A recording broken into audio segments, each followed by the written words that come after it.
우리가 지난 시간까지는 이제 그 하나님의 속성의 분류에 대해서 우리가 생각을 해봤고요. 이번 시간부터는 이제 그 본격적으로 그 하나님의 속성 하나하나에 대해서 우리가 생각을 해보려고 합니다. 그 하나님의 속성을 분류하는 데 있어서 제가 그 지난 시간에 이야기했듯이 그 첫 번째 그 부류에 속하는 속성이 있고요. 또 두 번째 부류에 속하는 그 속성으로 이제 크게 보면 이렇게 구별해 볼 수 있습니다. 그래서 우리가 이제 본질에 속한 속성, 관계에 속한 속성, 혹은 아니면 뭐 절대적인 속성, 아니면 상대적인 속성, 아니면 뭐 비공의적 속성, 아니면 이제 공의적 속성. 보통 이렇게 이제 크게 구별을 할 수 있습니다. 그 이제 첫 번째, 두 번째로 이렇게 그 구분을 할 때 이 자체가 뭐 어떤 완벽한 어떤 방법이나 그런 것보다는 그 하나님의 성품 혹은 속성을 이해하기 위한 어떤 뭐라 그럴까요? 그 도움이 된다고 할까? 뭐 아니면 좀 더 좀 체계적으로 그 하나님의 속성을 정리하려는 어떤 그런 노력일 수도 있습니다. 그래서 학자들마다 좀 조금씩 다를 수 있고요. 또 표현도 조금씩 다를 수 있고, 하지만 뭐 그 하나님의 성품 그 자체에 대한 내용은 그게 이제 달라지지 않습니다. 제일 먼저 이제 우리가 그 생각해 보려고 하는 속성은 이제 하나님의 그 독립성, 이제 인디펜던스에 대한 얘기인데, 영어로 그 assert이라는 게 있어요. 이 assert이라는 것은 이제 뭐 자존성, 이 자존성이라는 것 자체가 이 독립성과 연결된 그런 개념입니다. 그래서 하나님은 이제 스스로 존재하는 자다, 존재 그 자체라고 할 때 하나님은 존재하기 위해서 또 다른 존재를 필요로 하지 않잖아요. 이런 면에서 이제 하나님은 이제 독립적인 존재다라는 그런 개념입니다. 그래서 이제 보통 이제 독립성이라고 하는 것은 이제 속성 분류에서 이제 첫 번째 부류에 이렇게 그래서 다루기도 하지만 그냥 그 하나님의 존재, 특별히 그 하나님의 이름, 여호와라는 하나님의 이름을 다룰 때 그때 이제 바로 이어서 그냥 다루기도 하고요. 그래서 뭐 이거를 그 어떻게 하느냐에 따라 조금씩 다르긴 한데 일단은 저는 이제 그 첫 번째 그냥 부류의 그 독립성이라고 하는 문제를 넣어서 생각해 보도록 하겠습니다. 그 하나님은 스스로 존재하신다. 하나님은 자존하신다. 하나님은 다른 어떤 피조물과 독립되어 있고 또 하나님으로부터 이제 모든 이제 피조물이 나오잖아요. 이런 이제 하나님의 독립성이라고 하는 것은 이제 성경의 이제 일관된 메시지라는 거죠. 성경 처음부터 끝까지 하나님은 피조물에 의해서 어떤 영향을 받거나 혹은 아니면 피조물에 의해서 그 이 어떤 그 행동을 하셔야 되는 뭐 그런 이제 그런 것은 아닙니다. 이 땅의 모든 것은 다 하나님의 주권에 따라서 움직이고 그것은 결국 하나님의 본성 자체가 그 스스로 존재하는 것이죠. 그런 면에서 보면 이제 독립성을 그 속성에서 안 다루기도 해요. 보통 그 하나님의 이름하고 할 때 언급하기도 하고 아예 그냥 이게 빠지기도 하고요. 또 경우에 따라서는 이제 첫 번째 그 하나님의 그 속성을 다룰 때 그때 이제 그 첫 번째 부류로 첫 번째 오더로 그렇게 이제 그 다루기도 합니다. 어쨌든 우리가 이제 자존이라는 것을 우리가 그 혹은 하나님의 독립성을 가장 우리가 쉽게 알 수 있는 것은 우리가 성경에서 그 하나님의 이름 특히 그 여호와 야훼 그죠? 그 I am that I am이라는 이제 그 말씀 에제 그 말씀 그 이름을 보면 우리는 알 수가 있죠. 그래서 우리는 그 이름을 통해서 하나님은 자존하시고 모든 것이 충분하시고 독립적인 존재라는 것을 우리는 이제 어렵지 않게 알 수 있다는 것이죠. 또한 더 나아가서 이제 성경은 일관되게 말합니다. 하나님은 만유 이전에 계시고 만물이 그 하나님을 통해서 존재하죠. 하나님은 주이시고 온 땅의 주이시고 또 무엇에 의존하지 않으시지만 만물이 그에게 의존한다. 이런 건 뭐 우리가 성경을 통해서 이렇게 알 수 있고요. 성경 구절만 제가 생각했을 뿐이지. 헬만 바윙크의 그 이 신론에 가면 독립성을 다룰 때 성경 구절이 구체적으로 언급이 되어 있어요.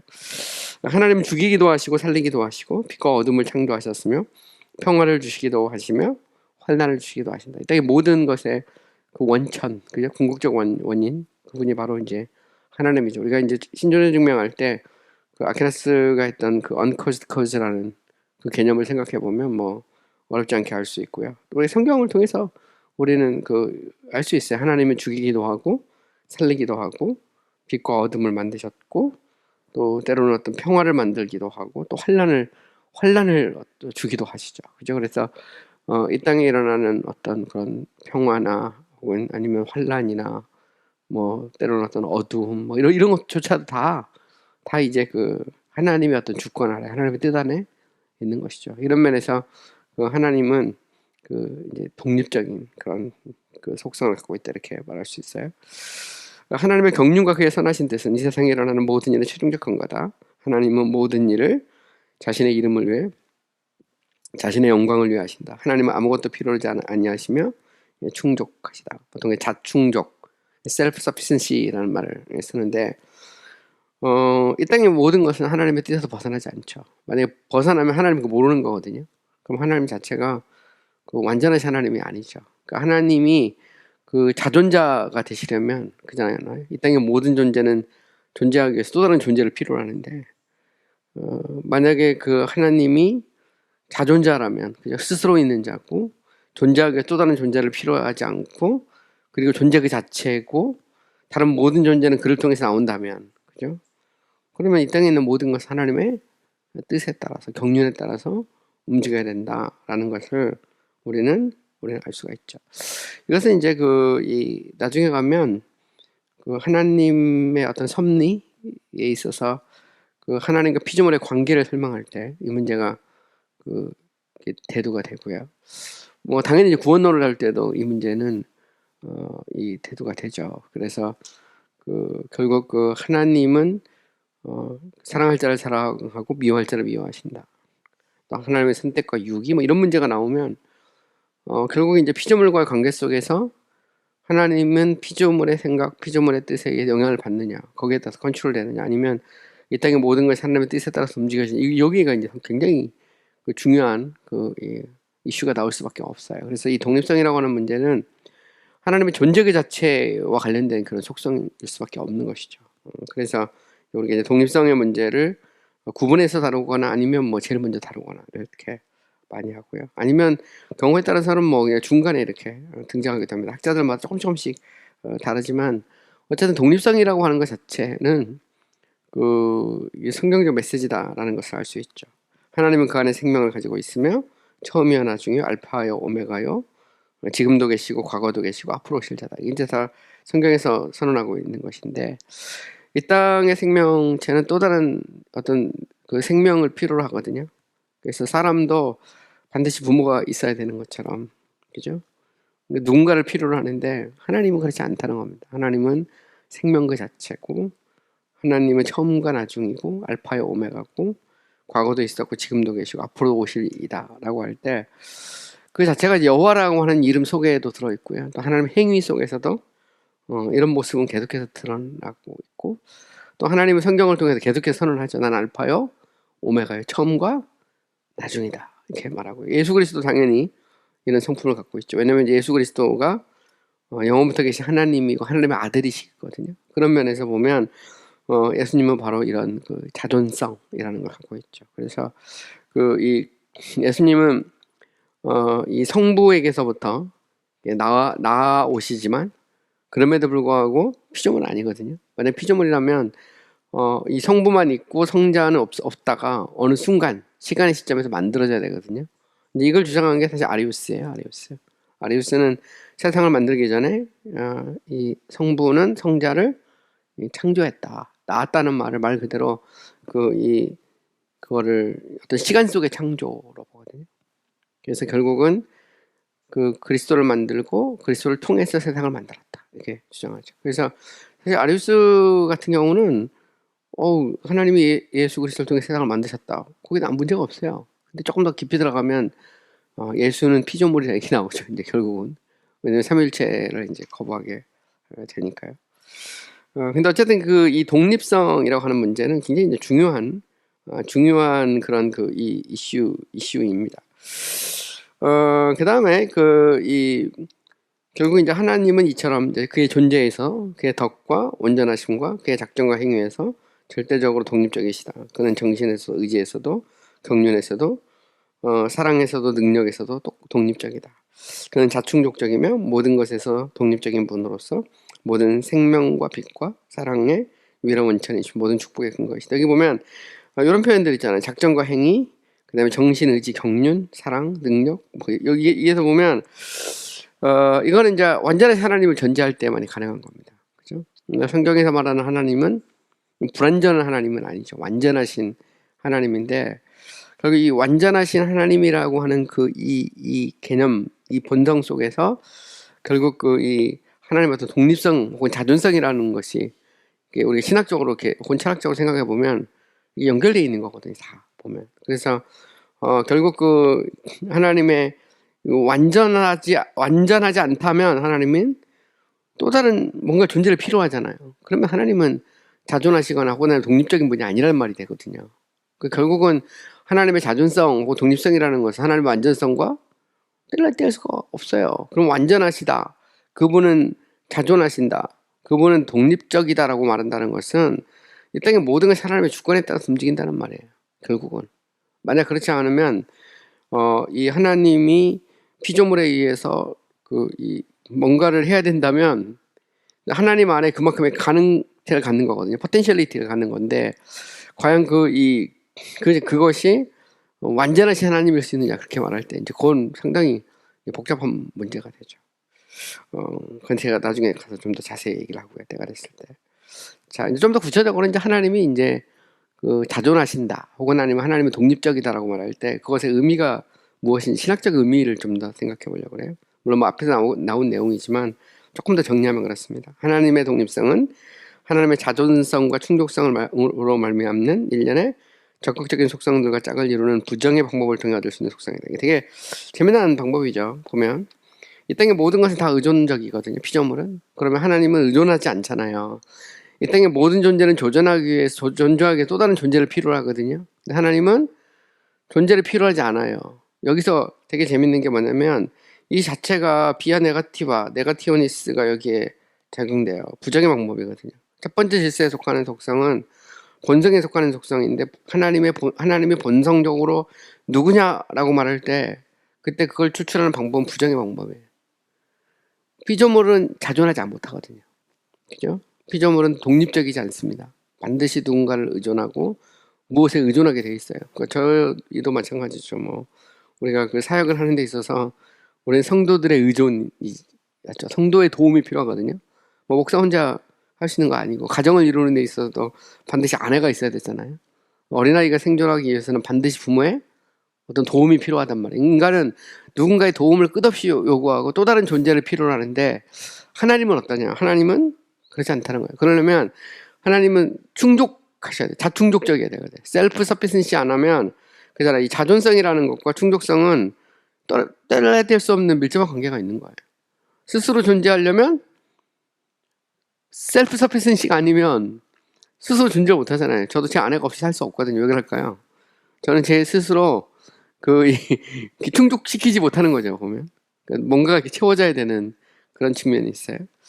나중에 이제 우리가 하나님의 사랑에 대해서 이야기할 때 또 그런 이야기를 할 수 있는데, 우리가 이제 하나님의 사랑이다라고 할 때, 하나님의 사랑이라고 하면, 그 하나님의 사랑이라는 말 속에는 성부도, 성자도, 성령도 사랑의 관계 속에 있다는 그 말이잖아요, 결국 보면. 성부, 성자, 성령이 하나님, 다 하나님이시니까. 근데 그 삼위 속에서의 하나님의 사랑이다라는 것은 굉장히 중요한 의미를 가지고 있죠.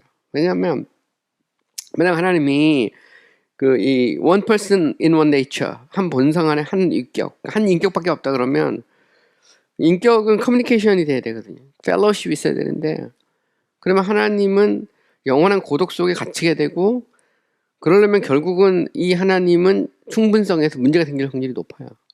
인격적인 피조물, 기계가 아니라면. 기계는 혼자 있어도 아무 문제 없거든요. 근데 우리가 존재 위배 차원에서 보면 인격적 피조물은요 반드시 또 다른 피조물을 필요로 하게 돼 있어요. 존재하기 위해서. 근데 하나님은 인격인데 다른 존재가 필요 없어요. 왜 그럴까요? 삼위로 존재하기 때문에 그렇죠. 그걸 만약에 조금 더 우리가 좀 철학적으로 설명을 해보면 추측을 해보면 그렇습니다. 인간의 논리를 가지고 분석을 해보고 사유를 해보면 그럴 수밖에 없어요. 근데 그게 참 놀라운 것이죠. 우리가 이제 이슬람이든 뭐 혹은 뭐 이런 타종교 보면 유일신 사상도 있고 뭐 완전히 뭐 그냥 다신론도 있잖아요. 다신론도 있는데 이 다신이라는 것 자체가 이게 불완전을 의미하거든요. 완벽하지 않다는 말이에요. 신도. 그래서 그럼 그 다신을 다 총합하면 완전한 신이 하나 나오냐? 그것도 아니거든요. 따지고 보면. 나중에 이건 이제 하나님의 단순성 얘기할 때 제가 조금 더 그 하나님의 단일성 얘기할 좀 더 얘기할 건데, 어쨌든 보면 성경은 하나님은 한 분이시고 동시에 하나님은 또 세 분으로 존재하잖아요. 그죠? 본질성상 한 분이 육격상 세 분으로 존재하는데, 어쨌든 하나님은 스스로 존재한다. 야훼다. 그 말 자체가 엄청난 의미를 갖고 있는 거예요. 그리고 성경에서는 그 야훼 하나님은 야훼에 맞게 행동을 하세요. 계속 보면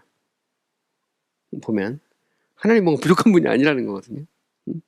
막 예배라는 것도 있잖아요. 예배라는 것도 우리가 이 하나님의 부족을 채워주는 게 예배가 아닙니다. 그죠? 하나님의 부족을 채워주는 게 아니고 우리는 하나님의 완전하심을 찬미하는 거거든요. 그분의 영광을 찬미하는 겁니다. 그 영광이라는 것은 하나님의 부족한 것을 채워주는 게 아니죠. 보면 물론 과정신학적 신관에서는 하나님은 자기의 부족을 채우는 겁니다. 인간에게 칭찬을 받으면서 자기도 발전하고 자기도 뭔가를 채워야 돼. 근데 그때 그 신은 그러면 자충족적이거나 자존성이 없는 거예요. 의존적이죠. 피조물에게. 완전하지 않다는 말입니다. 그러니까 과정신학에서 말하는 그 신은 완전하지 않는 거죠. 근데 여기 대해서 이제 과정신학이 이런 데서 비판할 때 보면 뭐라고 비판하냐면 그거 다 그 완전하신 신의 개념은 헬라적 개념이다 그러는 거거든요. 물론 플라톤이나 아리스토텔레스도 소크라테스도 그렇고 신이 있다면 그 신은 완전해야 되고 그분 하나여야 된다고 생각, 일자여야 된다고 생각했는데 성경은 뭐라고 말해요? 성경도 마찬가지예요. 하나님 오직 한 분이시고 그분은 완전하시고 스스로 존재한다는 거죠. 그거를 이제 철학자들은 사유를 통해 조찰한 거고 성경은 계시를 통해 하나님 주신 거거든요. 그죠? 그래서 결국은 이제 그 성경의 하나님을 철학적 개념을 통해서 설명하는 게 하나의 실학적인 어떤 과정이기도 하거든요. 보면. 근데 어쨌든 독립성이라고 하는 것은 하나님의 자존성, 충족성과 맞물려 다른 속성 다 맞물려 있어요. 이 자체가. 그러니까 속성은 떨어져 있는 게 아닙니다. 다 붙어 있어요. 이렇게. 만약에 하나님이 이 속성이라는 게 떨어져 있거나 아니면 없어도 되는 거라면 그럼 그거는 이제 또 다른 얘기죠. 가령 예를 들어서 에밀 브루너 같은 경우, 에밀 브루너의 주신학책 읽어보면 그 에밀 브루너는 하나님의 속성을 딱 세 가지만, 사랑, 거룩, 그 다음에 인테그리티, 위험 세 가지만 딱 얘기하고 전지전능, 영원, 편재, 독립 이런 건 다 헬라적 개념이라는 겁니다. 다 없애버렸어. 다 없애버려요. 근데 그게 문제가 뭐냐면 하나님의 사랑이다. 하나님이 그 거룩하다. 하나님은 유엄이 있다. 그러고 나면 그 하나님의 사랑과 거룩이라고 하는 것이 이게 완전한 하나님의 하나님 되심을 온전히 드러낼 수 있냐 말이에요. 그것만 가지고. 성경이 그것만 이야기하고 있냐는 거예요. 그렇지 않거든요. 성경은 하나님의 사랑, 거룩, 위엄 이것만 얘기하고 있는 게 아니에요. 하나님의 어떤 전지성, 전능성, 심지어 하나님의 자존성 이런 거 있잖아요. 성경이 다 선언하고 있는 거잖아요. 이 자체를. 이걸 학자들이 좀 이렇게 이해하기 쉽게 본성 해석했느냐, 관계 해석했느냐 이렇게 구분할 수는 있는데 사실 하나님의 독립성이라고 하는 건 자존성 개념인데 결국 하나님은 스스로 존재한다라고 성경은 명확하게 선언을 하고 있어요. 그 자체가. 그러니까 결국 이 독립성이란 개념 자체는 결국 이제 부정의 방법을 통해서 인간이 추론할 수는 있지만 이미 성경이 선언하고 있는 하나님의 성품이라는 거죠. 그걸 우리는 성경을 통해서 어렵지 않게 알 수 있다는 거죠. 이것이 그리스 철학의 개념과 이게 일치되면 일치될 수도 있는 거죠. 왜냐면 인간의 논리로 추론해보면 신이라는 것은 완전해야 되고 완전하신 신은 당연히 독립적일 수밖에 없어요. 만약에 신이 완전하지 않으면 독립적이지 않을 수 있거든요. 얼마든지. 불안하니까 불완전하면 뭔가가 필요하잖아요. 자충적이지 않으면 뭔가가 필요하니까 이건 철학적으로 얼마든지 성경의 메시지가 없이도 추론해낼 수 있지만 성경은 또 뭐라고 말하느냐. 이렇게 말하고 있는 거예요. 성경 자체가. 성경은 하나님은 스스로 존재하는 분이구나. 하나님은 존재하기 위해서 또 다른 존재를 필요하지 않는다. 그 정도는 꼭 철학적 개념 빌리지 않아도 얼마든지 우리가 성경 속에서 하나님이 이런 분이라는 것을 알 수 있죠. 그죠? 조금 더 구체적으로 말해서 하나님은 그 존재와 행위, 그죠? 있음과 행위에 있어 독립적이죠. 하나님은 존재하기 위해서 또 다른 존재를 필요로 하지 않고, 그러면 한번 생각해보세요. 본성 혹은 존재에 있어서 하나님은 스스로 존재하시는 분, 하나님은 자존하시고 독립적인 분이라면 하나님은 행위에 있어서는 어떠냐 말이죠. 항상 우리가 존재와 행위를 묻잖아요, 보면. 그래서 보면 존재라는 것은 결국 이제 being and doing인데, 혹은 이걸 operation이라고 돼요. 이것을 이제 우리가 그 라틴어로는 이걸 en스고요. 존재는 행위라고 하는 것은 뭐냐면, 이것은 오페라예요, 오페라. 오페라라는 말이 웍스란 말이거든요, 라틴어로. 그래서 오프스란 말이 일이란 말이기 때문에 보통 그래서 이제 존재와 행위라고 하면 그러니까 있음과 행함이잖아요. 모든 건 다 그렇습니다. 그래서 신학은 하나님에 대한 학문이다 그러면 하나님의 존재와 행위를 연구하거든요. 그러면 잘 생각해 보면 하나님의 존재와 행위는 떨어져 있는 게 아니에요. 같이 맞물려 있어요. 그 하나님이 누구냐는 것은 하나님이 어떻게 일하시느냐와 뗄래뗄 수 없는 관계가 있죠. 있는 그대로 하는 거거든요. 예를 들어서 박홍규라는 존재는 행동을 할 때 제 존재와 행위가 떨어져 있는 게 아닙니다. 물론 피조물은 이게 때로는 이게 좀 안 맞을 수도 있긴 해요. 하다 보면. 그러나 하나님은 그렇지 않다는 거죠. 어쨌든 그 하나님은 존재에 있어서 독립적이에요. 그죠? 나는 자존한다. 성경 분명히 선언하고 있고 나는 스스로 존재하는 자다. 그러면 하나님 행동에 있어서는 어떠냐? 액션. 그죠? 그게 경륜, 이코노미라고도 하고 액션 혹은 아니면 operations 혹은 works 이렇게 표현하는데, 하나님은 행위에 있어서도 하나님은 독립적이라는 거죠. 이게 이제 굉장히 중요한 개념이에요, 사실 보면. 그래서 결국 이제 하나님의 주권, 서브리민에 대해서 이야기할 때 하나님은 존재에 있어서, 그죠? 다른 존재를 필요로 하지 않아요, 존재하기 위해서. 그러면 하나님 어떤 행동에 있어서 하나님은 또 다른 존재가 필요하냐는 말이죠, 행동할 때. 그렇지 않다는 겁니다. 하나님은 자신의 뜻에 따라서 모든 것을 하시는 그런 분이라는 거예요. 이건 이제 결국 하나님의 주권과 맞물려 있다는 것이죠. 그래서 그 피조물의 행위가 창조주의 행위에 이 영향을 미칠 수 있느냐 말이죠. 존재론적으로 그의 행위에 있어서 그럴 수 없다는 겁니다. 여기서 보면 오히려 모든 것은 하나님의 뜻대로 움직인다는 거죠. 하나님의 뜻대로. 물론 뭐 하나님과 인간의 관계가 뭐 로봇처럼 막 이렇게 뭐 그런 건 아니죠. 특히 성도들하고 관계할 하나님은 인격적으로 관계적으로 일하실 수 있지만, 그러나 그것도 결국 하나님의 존재와 떨어지는 건 아니란 말이죠. 자존성과 독립성과 이제 이런 데서 이제 신학의 좀 오묘한 얘기가 나오기 시작합니다. 그래서 보면 뭐 요즘 현대 신학에서 특히 그 이제 자유주의 신학이나 뭐 신동주의 신학에서는 하나님의 어떤 관계성을 강조하거든요. 관계 삼일체도 관계적 삼일체라고 보통 얘기하고, 행위에 있어서도 관계를 강조하면서 결국 이제 인간의 어떤 자유지나 혹은 인간의 어떤 참여를 통해서 신이 자기의 행동을 바꾸는 뭐 이런 쪽으로 이제 자꾸 이제 추론을 하거든요. 근데 정토신학에서는 그건 있을 수가 없어요. 왜냐면 하나님은 완전하신 하나님이에요. 이미 이제 안셀름이나 아퀴나스적 신관, 이거는 이제 결국 종교개혁을 통해서 다 연결되는 거거든요. 개신교 신학으로 그대로 들어가는 건데, 적어도 정통주의 신학에서의 하나님은 완전하신 하나님이거든요.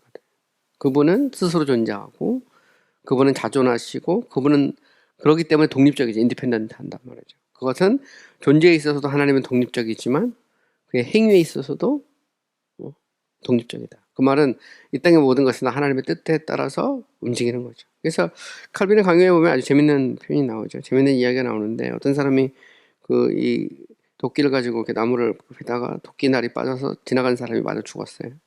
그것도 하나님의 계획 가운데 있느냐? 그죠? 그래서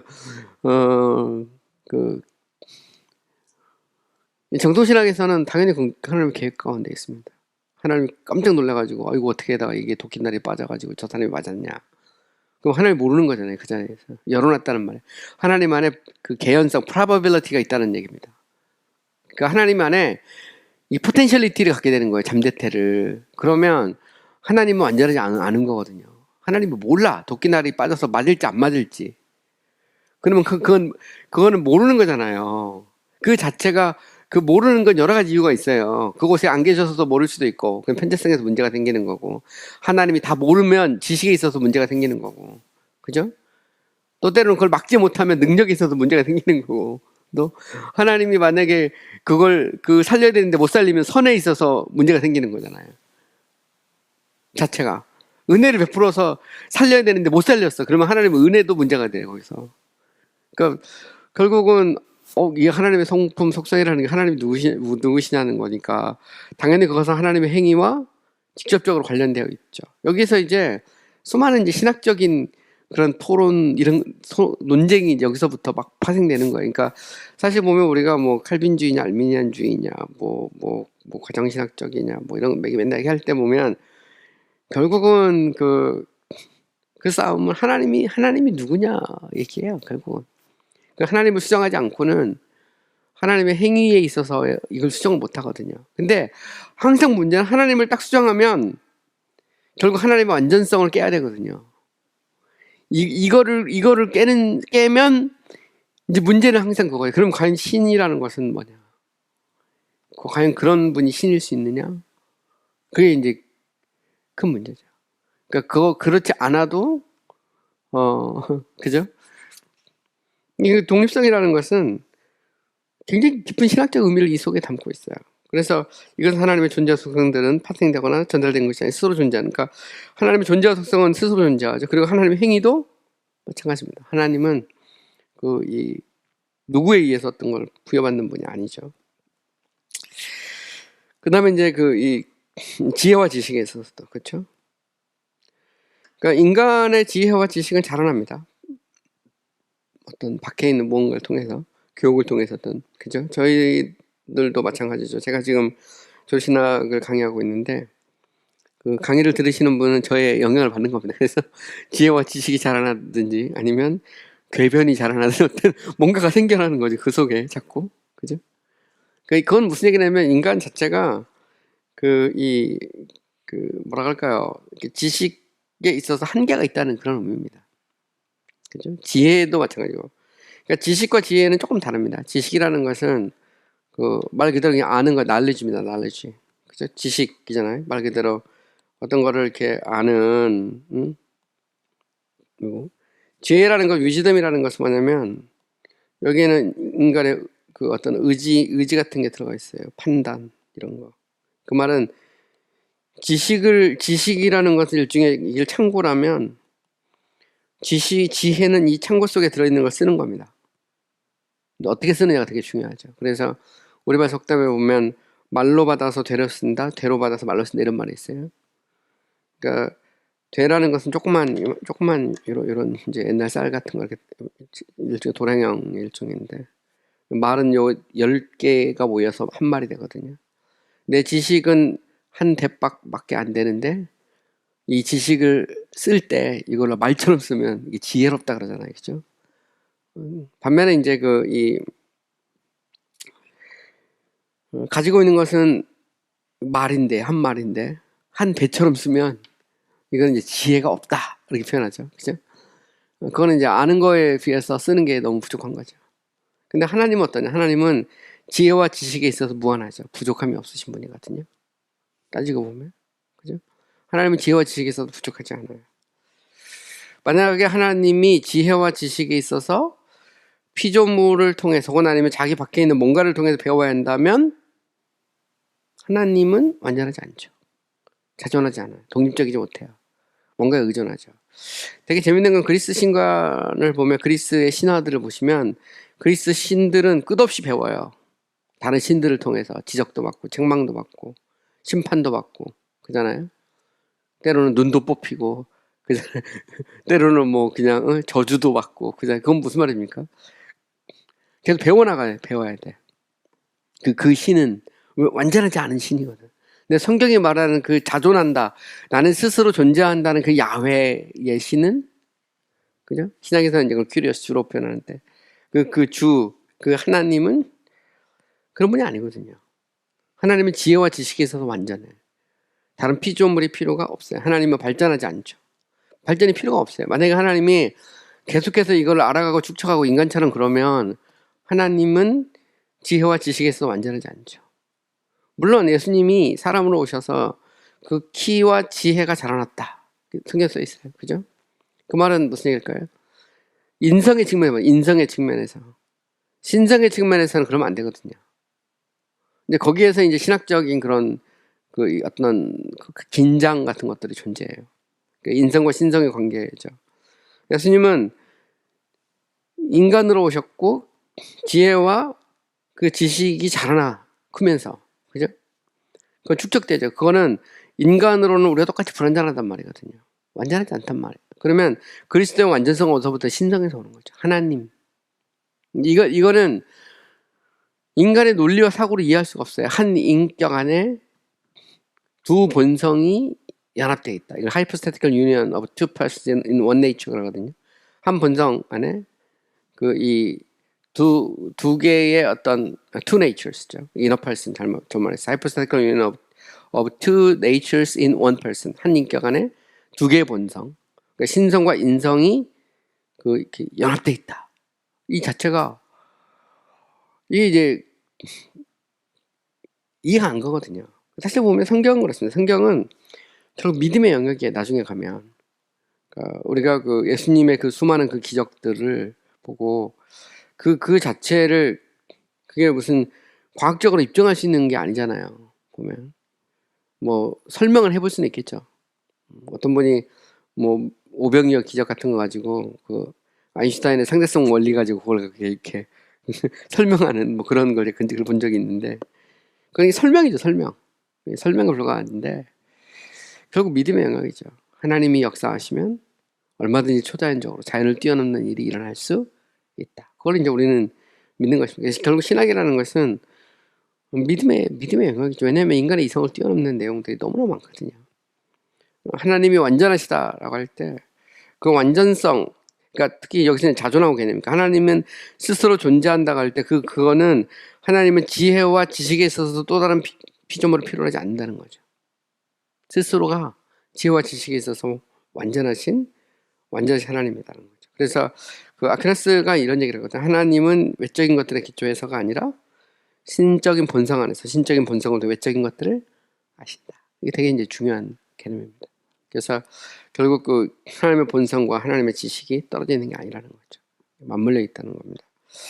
또한 하나님의 능력, 그죠? 능력도 많아요. 그죠? 능력은 나중에 이제 전능성 개념할 때 좀 더 얘기가 나올 텐데, 자, 하나님은 그 이 피조물을 통해서 어떤 권력 뭐 이런 거, 그죠?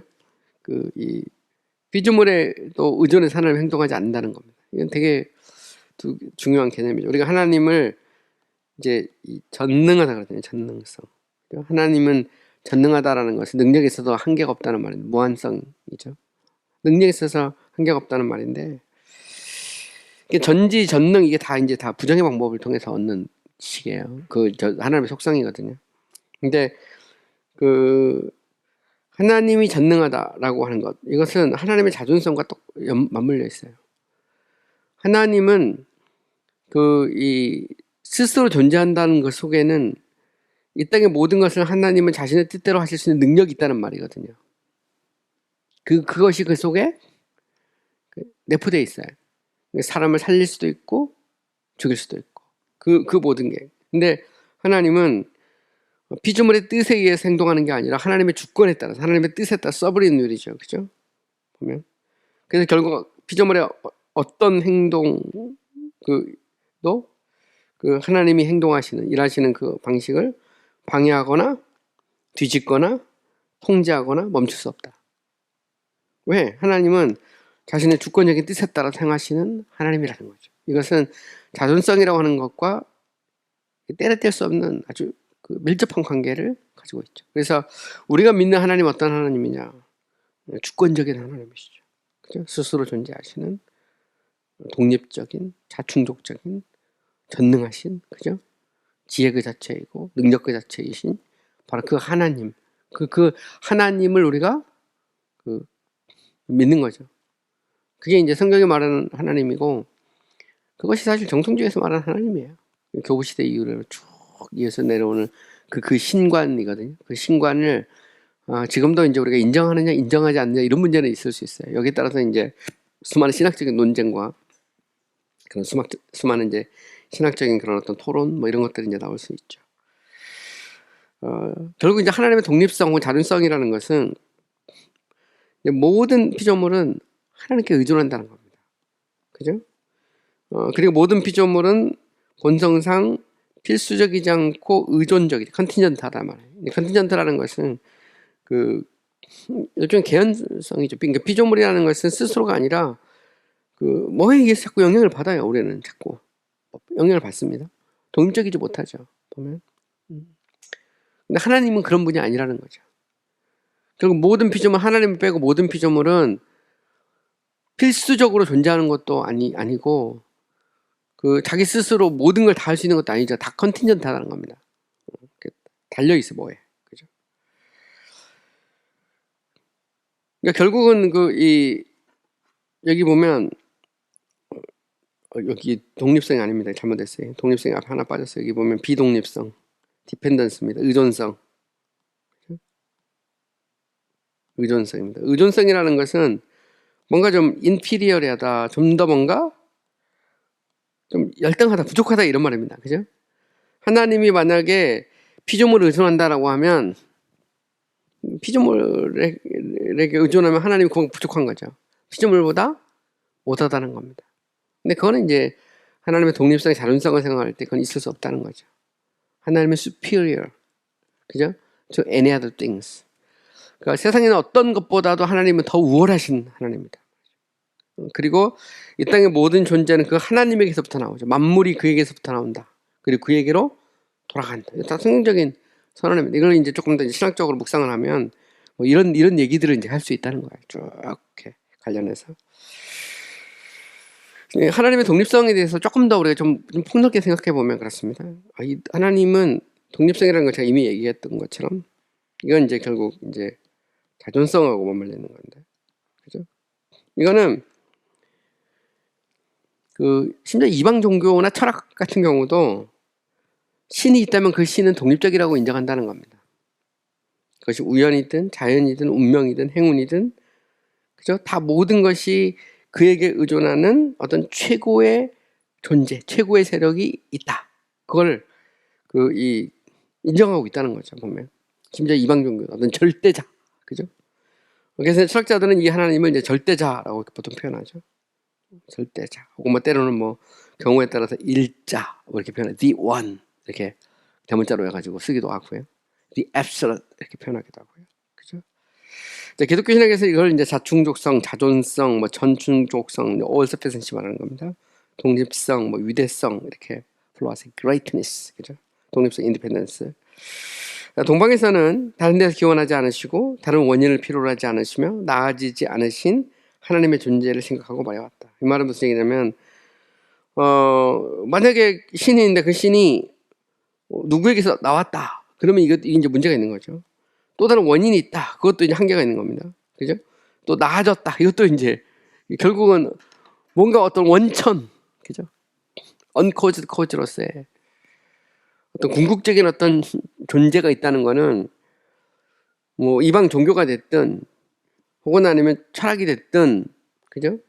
인정해 왔다는 겁니다. 뭐 심지어 뭐 동방에 있는 여러 가지 뭐가 됐든 뭔가 신이 있다면 그 신은 피조물의 어떤 에 의해서 컨트롤되지 않고, 그죠? 뭔가 모든 것을 자신의 뜻에 따라서 움직이는 뭔가 어떤 절대자, 뭐 그런 것들에 대해서 생각했다는 거예요. 교부들은 이제 하나님의 자존성, 자충족성, 독립성, 위대성 등에 대해서 교부들은 당연히 인정을 하죠. 전통적인 신학입니다. 스콜라 신학자들, 혹은 로마 가톨릭 신학자들, 중세 말하는 겁니다. 대부분 이제 하나님의 자존성에 자신의 신론을 시작했어요. 개혁주의 신학자들로 이 개념을 받아들이죠, 당연히. 그리고 이 자존성, 어세이어티라는 말보다 인디펜던스라는 그런 요 개념을 이제 좀 선호했다, 뭐 그런 정도. 자존성을 하나님을 그 존재 사실에 있어 자충족적인 신분으로 지칭하는 것임에 반해서 독립성을 여기 조금 이제 차이가 있다는 겁니다. 어세이어티라는 이제 이 자존성은 하나님이 스스로 존재한다 이거잖아요. 이런 면에서 이제 그 셀프 서피신시라는 자충족성이 있다면 인디펜던스, 그죠?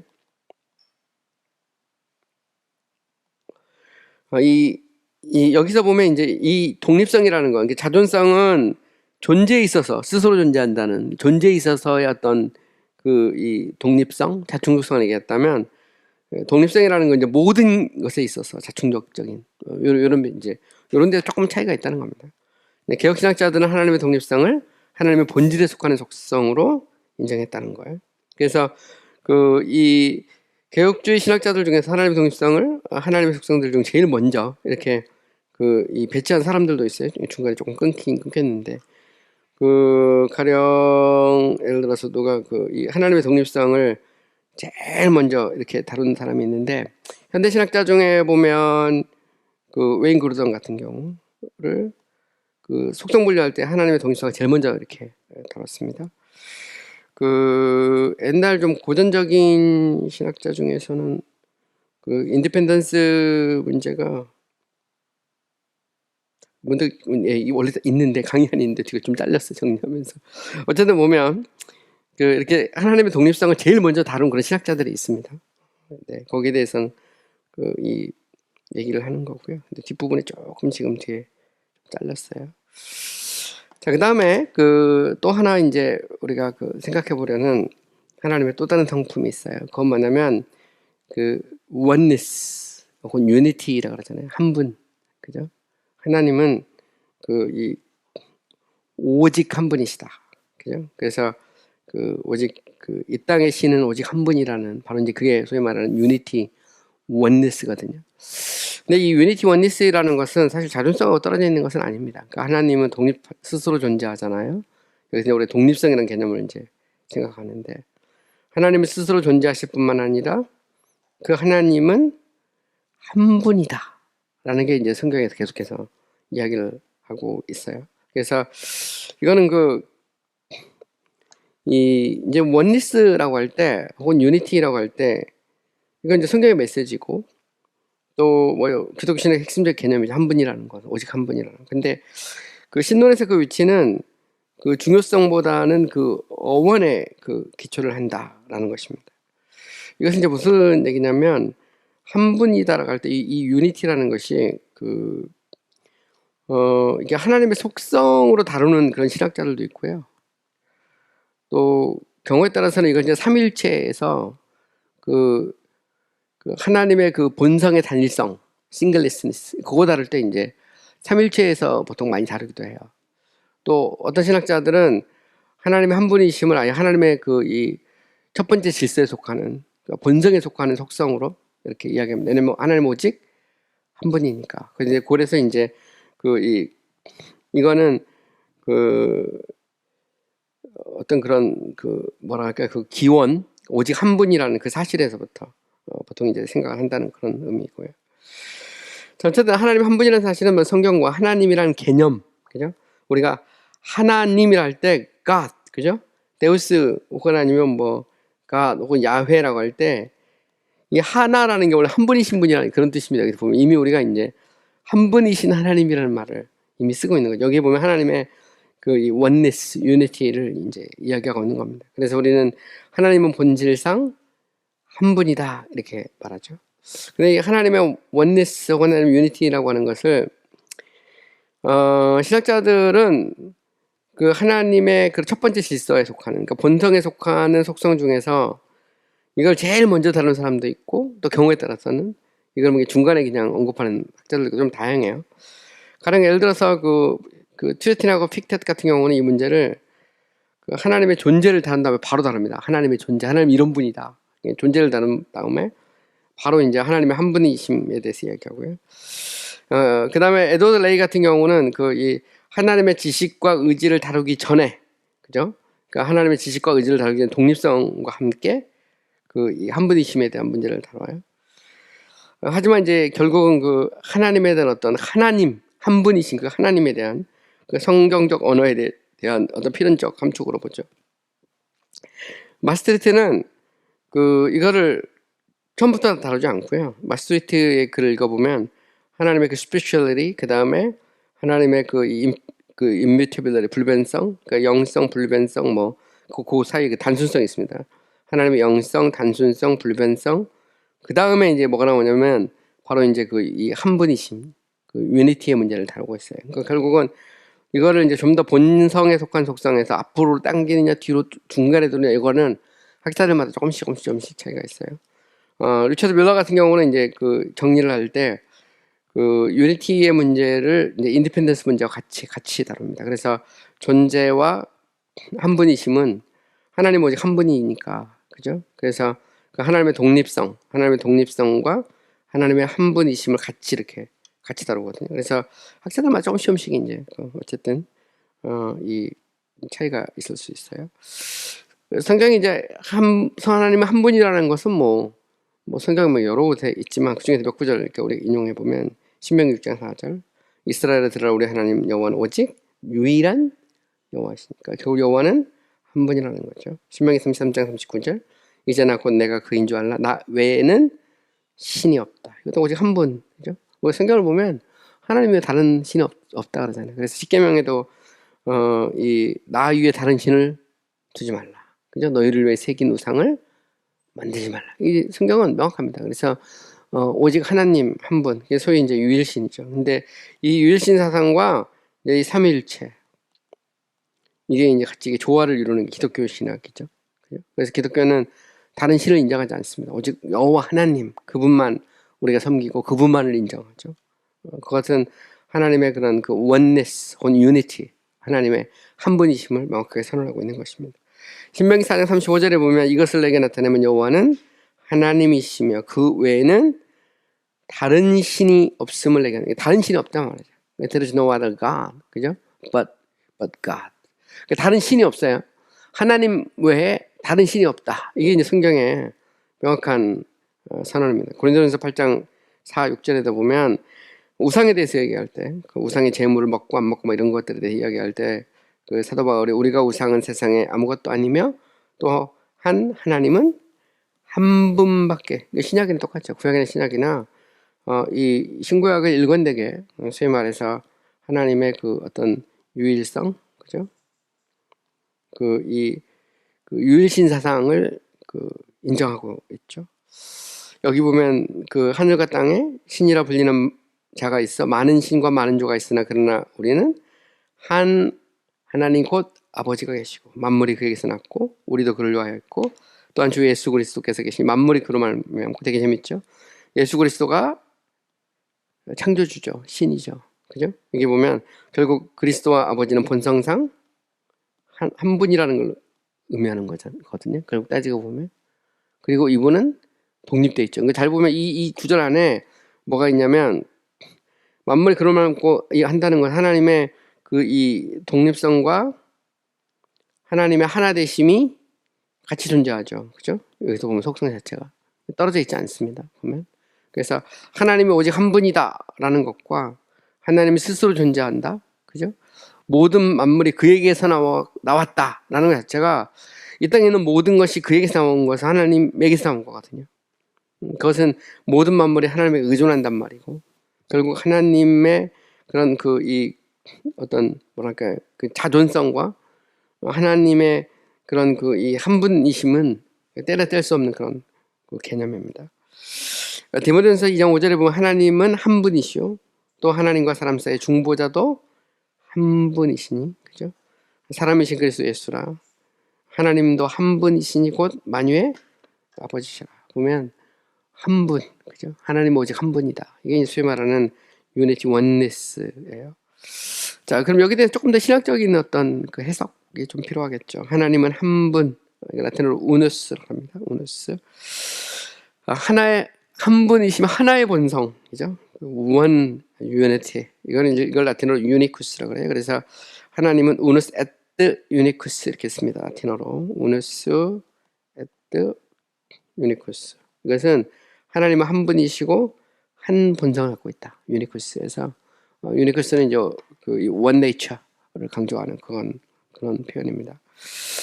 여기 대해서 이제 르센 같은 경우는 이렇게 말하죠. 그 하나님은 자신 안에 구분되지 않으시며 개인이 다른 사람과 분리되는 것처럼 다른 모든 것과 분리되시기 때문에 한 분이다. 그러니까 하나님은 자기 안에서는 구분이 없어요.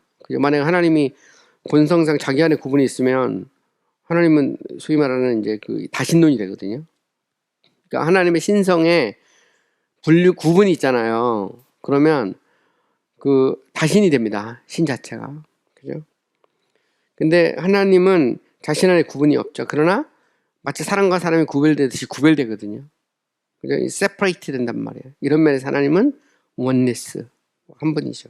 보면 태양이 하나인 것처럼 하나님은 한 분, 오너스라고 부르죠. 한 분이신 하나님에 대한 얘기입니다. 하나님이 육격상 수적으로 한 분이시기 때문이 아니라 본성상 한 분이기 때문에 한 분, 유니쿠스라고 부르죠. 그러니까 하나님은 원, 그 다음에 유니티, 그죠?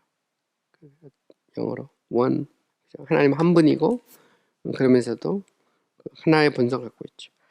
하나님은 한 분이시면 하나의 본성을 가지고 계시지 않는다면 이것은 하나님의 완벽성과 영원성과 무한성과 모순된다. 이게 상당히 신학적인 이제 이야기입니다. 자, 하나님은 한 분이에요. 근데 하나님이 이 하나의 본성, 그죠? One and unity가 아니라면, 하나님이 이 여러 개의 본성을 갖고 있다면 하나님은 뭔가 이렇게 이게 부족한 거거든요. 그걸 채워야 되는 거죠. 근데 그렇지 않다는 겁니다.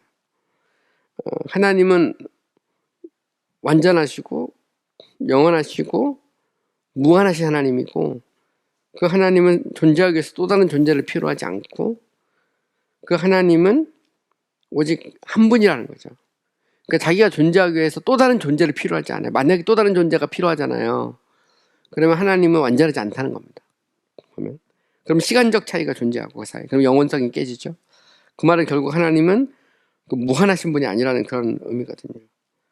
그러니까 그것은 결국 두 개의 완벽하고 영원하고 무한한 존재는 있을 수 없기 때문에 우리는 이런 식으로 생각할 수도 있어요. 그러면 신이 완전한 신, 완전한 신, 완전한 신, 완전한 신, 이렇게 각자 이렇게 있을 수 없느냐, 이런 말입니다. 철학자들이 이걸 묵상하면서 결론을 내린 결론은 겁니다.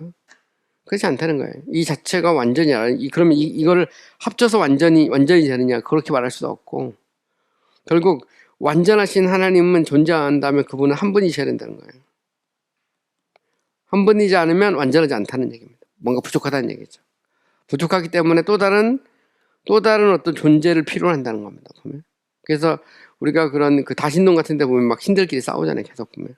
싸우고 의존하고 영향을 받고 주고. 근데 하나님은 그럴 필요가 없죠. 왜? 오직 한 분이시고 완전하신 하나님이기 때문이죠. 그러면 놀라운 건 그분은 세 분의 육격으로 존재하셔서 그분 안에 쉽게 말하면 커뮤니언, 펠로십, 그죠? 디스커션, 뭐 이런 것들이 그 속에 이제 존재하는 굉장히 놀라운 이제 신관을 갖고 있는 게 기독교의 삼일체 신관이죠. 자, 되게 재밌는 건 뭐냐면 아리스토텔레스나 플라톤, 에픽테투스, 키케로, 세네카, 이분은 다 신이 있다면 그분은 한 분이어야 된다고 생각했어요. 그리고 근데 이제 문제는 뭐냐면 대부분의 이방인들은 그 무한한 본질에서든 그와 피조물의 관계에서든 하나님을 올바로 이해하는데 실패했다는 거죠. 왜냐하면 이 대부분이 보면 한 분이신 하나님을 생각하지만 또 이거는 이론적으로만 가능하다고 생각했어요. 그러면서도 위격상 구분된다는 것조차는 생각을 못했거든요. 철학자들도. 또 심지어는 많은 이방인들은 다신론을 만들잖아요. 다신론, 수많은. 그래서 이제 결국은 하나님의 한 분이신 그 하나님에 대해서 제대로 파악을 못해요. 자꾸 보면. 근데 성경은 거기에 대해 선언하죠. 결국 많은 유한의 반복이 무한이 될 수 없고 수많은 완벽한 단편들이 결합돼서 무한하면서 절대적으로 완전한 존재를 만들 수는 없다는 거예요. 그러니까 불완전한 것들이 다 모여서 완전한 뭔가를 만드는 게 아니라는 겁니다.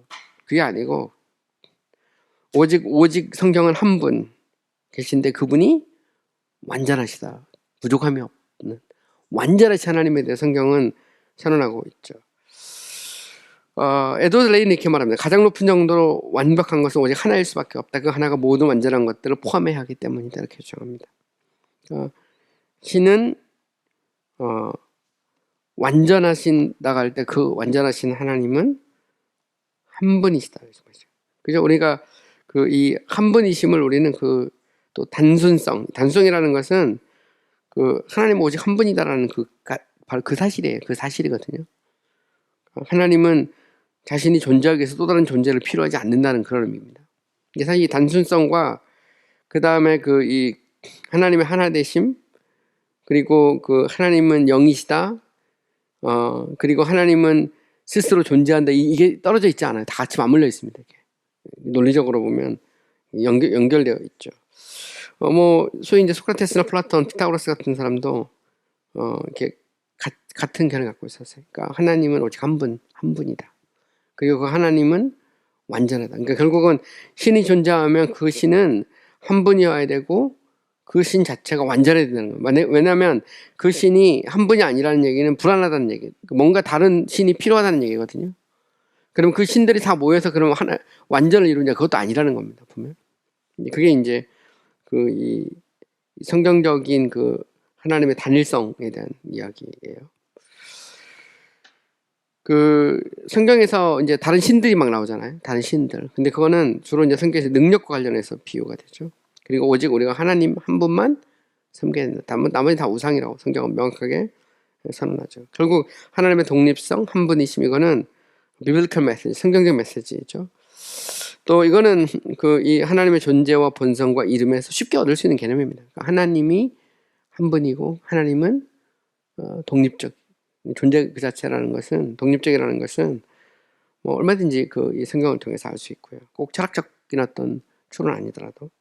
따라서 이 속성들은 이 문제들을 다룰 때 미리 취급되거나 경우에 따라서는 첫 번째 순서에 하나님의 본성에 속하는 속성들을 다룰 때 다뤄지게 됩니다. 이 말은 무슨 얘기냐면요, 결국 그 이 하나님의 독립성과 한 분이심이라는 것은 속성을 속에서 다뤄질 때도 있고요. 첫 번째 질서로. 경우에 따라서는 그냥 속성과 분리해서 따로 다루기도 해요. 따로 하나님의 존재 다룰 때 하나님은 존재 그 자체니까 독립적이다라는 거 하고, 그 다음에 그 이 하나님은 오직 한 분이다라는 선언을 할 때 쓰거든요. 그냥 예를 들어서 그 이 트레틴 같은 경우가, 트레틴은 속성을 얘기하기 전에 먼저 하나님의 이름을 얘기하기 전에 유니티를 먼저 얘기하고 하나님 이름 얘기하고 속성 얘기해요. 그래서 오직 하나님이 한 분이다라는 얘기를 먼저 하거든요. 그래서 학자들마다 조금씩 다른데 어쨌든 분명한 것은 하나님은 오직 한 분이죠. 그건 뭐 명확하고, 이건 이제 삼일체 다룰 때 다시 또 등장합니다. 그 다음에 이제 웨인 그루던과 바빙크는 하나님의 독립성, 여기 나오네요. 여기 보면 그루던과 바빙크는 하나님의 독립성을 비공의적 속성들이라는 제목 안에서 제일 먼저 다룹니다. 하나님의 독립성 문제를. 이걸 이제 제일 먼저 이렇게 다루고 있어요.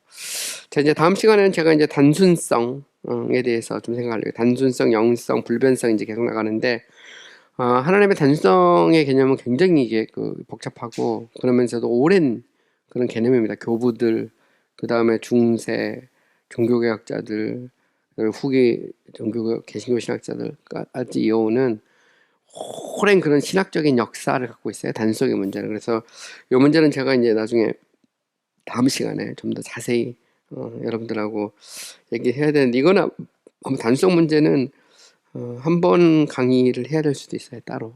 그래서 뭐 시간이 좀 남으면 영성까지 스피리추얼리티를 갈 수도 있고요. 또 학자들마다 경우에 따라서는 그 영성을 먼저 다루고 단성을 얘기하는 사람도 있고요.